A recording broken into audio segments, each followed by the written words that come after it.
Salam Nusantara, Rahayu untuk kisana semua. Bertemu lagi dengan Nirlando di Sasana Sastra, channel yang secara khusus membahas sejarah dan budaya Nusantara. Hari ini kita akan membahas salah satu lagi falsafah Jawa ya, yaitu Hangesti Luhur Jinangkung Gusti. Nah, pastinya kisana semua pengen tahu ini seperti apa, maknanya bagaimana, akan segera kita bahas. Tapi seperti biasa, siapkan kopinya, kemudian bakar rokoknya, kita belajar bareng-bareng.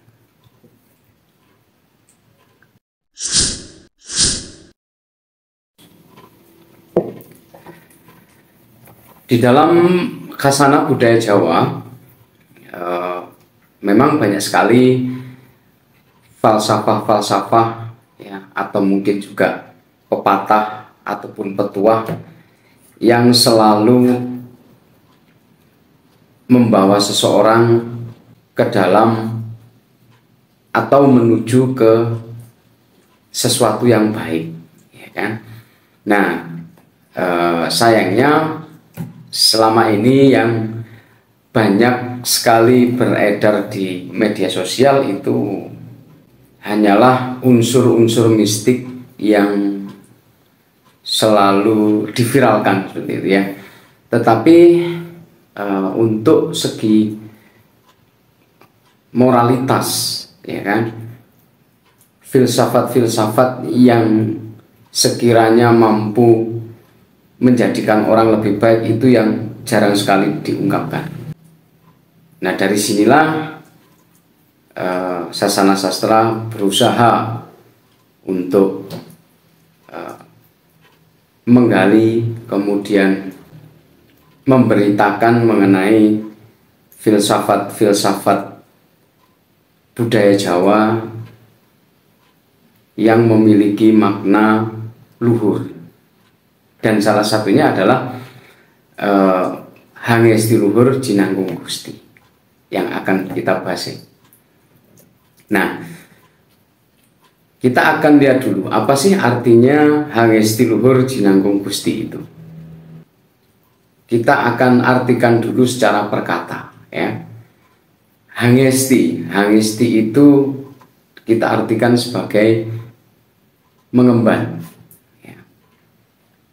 Mengemban itu pasti ada sesuatu yang tertanam di dalam diri yang memang benar-benar diemban ya, dan benar-benar dilaksanakan gitu. Kemudian luhur sudah pasti kita ketahui adalah keluhuran ya, dan luhur itu adalah sesuatu perbuatan yang memiliki dampak baik itu untuk dirinya sendiri maupun orang lain. Jinangkung ya, jinangkung itu asal kata jangkung. Jangkung dalam bahasa Jawa kuna itu artinya adalah payung, menaungi, dinaungi ya. Gusti itu adalah Tuhan. Jadi kalau kita artikan secara keseluruhan ya kan, Hangesti Luhur Jinangkung Gusti itu adalah diartikan siapa saja yang mengemban keluhuran di dalam dirinya, dia pastilah orang yang senantiasa dilindungi, dipayungi oleh Tuhan gitu. Nah, pastinya ketika seseorang itu ingin mengemban perbuatan luhur ya kan, ini pasti ada syaratnya gitu. Nah, syaratnya apa? Yang pertama itu adalah dia selalu cinta kasih, menanamkan cinta kasih di dalam dirinya. Cinta kasih kepada siapa? Kepada semua makhluk yang ada di dunia. Baik itu kepada tanaman, kepada binatang, maupun kepada sesama manusia. Dia menanamkan cinta kasih itu bukan hanya untuk pasangannya saja gitu kan, tetapi kepada semua makhluk. Kemudian yang kedua, ya, ciri yang kedua itu adalah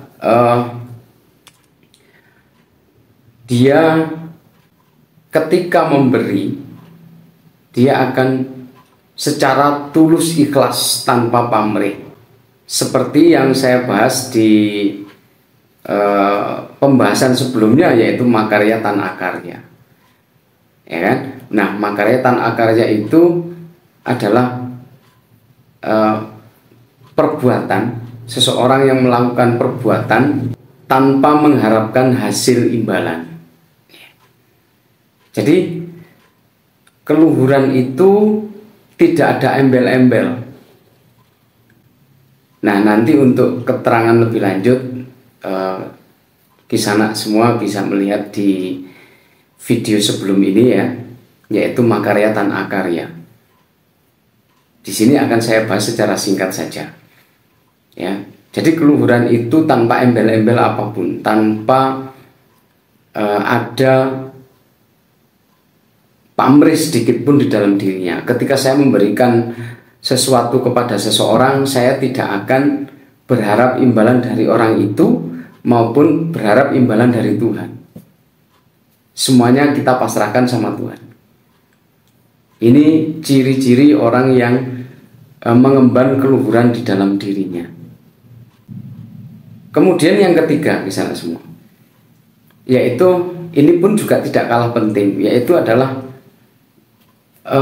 dia tidak akan pernah membeda-bedakan manusia.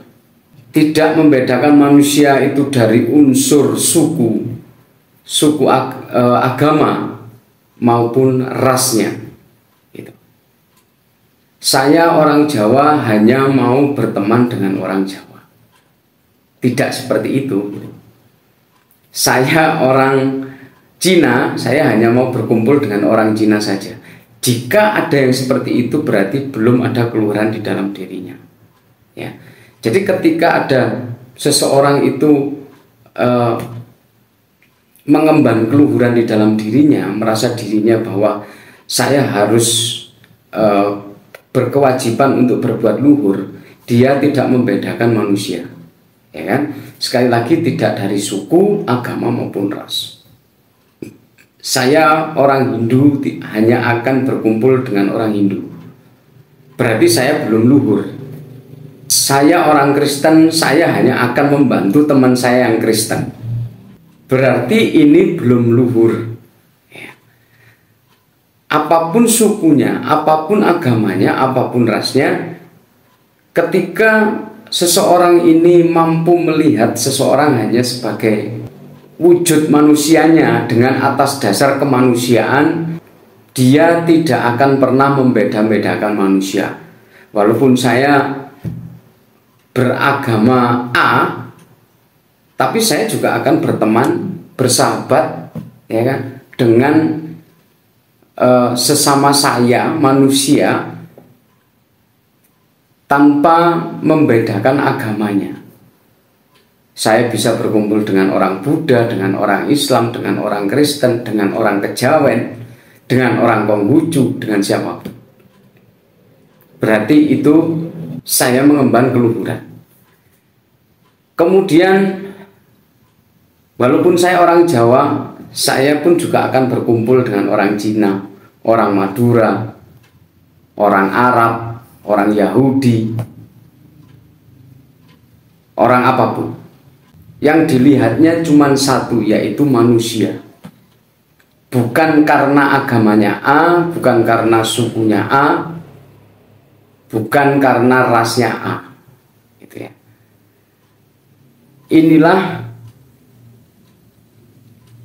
ciri yang tidak kalah penting.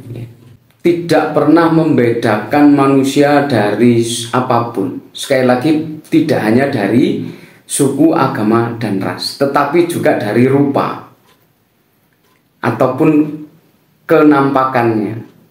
Saya orang kaya, saya akan hanya kumpul sama orang kaya. Ini belum luhur, ya kan?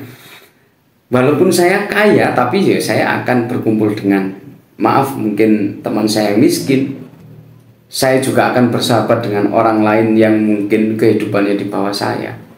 Oh, saya ini orang pandai, saya orang berpendidikan, saya hanya akan berkumpul dengan orang-orang yang berpendidikan saja, tapi orang-orang yang nggak sekolah, tidak berpendidikan, nggak akan saya kumpuli. Ini berarti saya belum hangesti luhur atau belum mengemban keluhuran di dalam diri saya. Bagaimanapun wujudnya seseorang, bagaimanapun agama seseorang, atau apapun sukunya seseorang, ketika dia manusia, wujudnya sebagai manusia seperti saya akan berkumpul dengan mereka, bersahabat dengan mereka.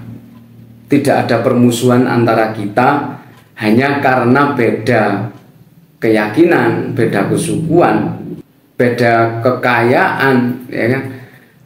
Beda pendidikannya gitu. Semuanya tidak melihat dari situ, tapi sekali lagi dilihat dari wujud manusia, hanya demi kemanusiaan.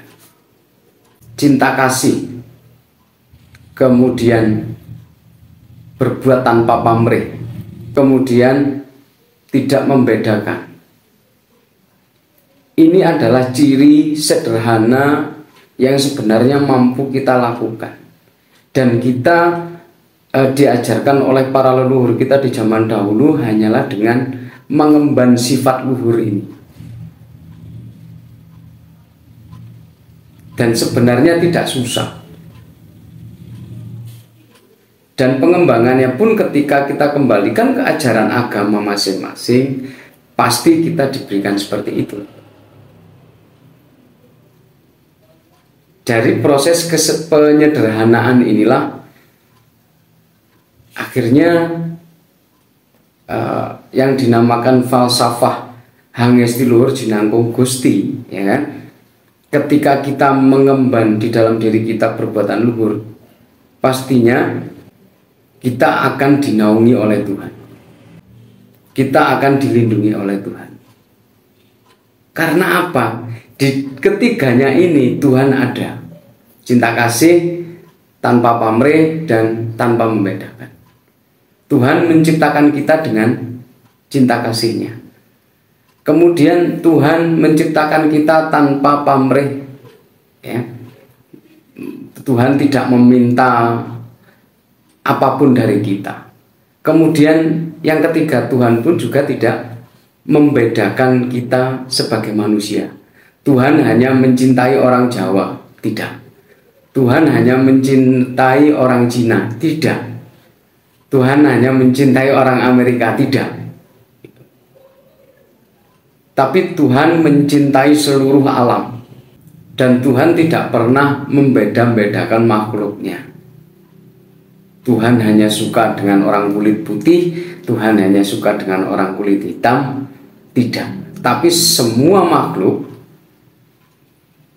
itu tidak dibeda-bedakan oleh Tuhan. Semuanya dalam kapasitas yang sama. Tidak ada yang istimewa, tidak ada yang paling istimewa, ya. Semuanya sama.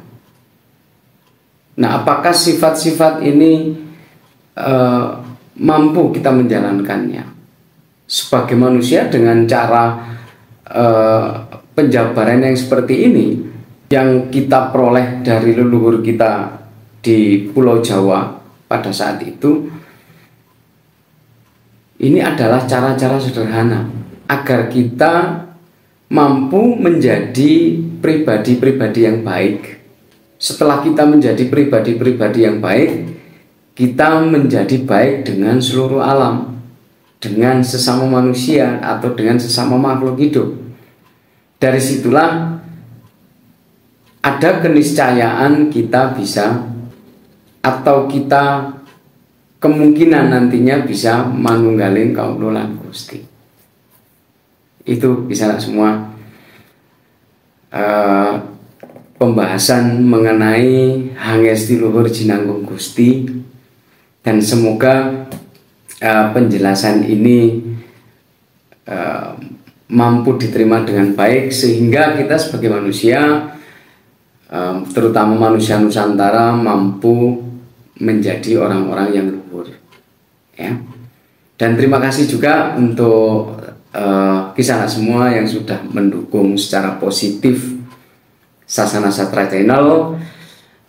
Dukung terus agar semakin berkembang dan bisa mengembangkan juga sejarah dan budaya Nusantara. Demikian saya Herlando, akhir kata salam Nusantara. Rahayu.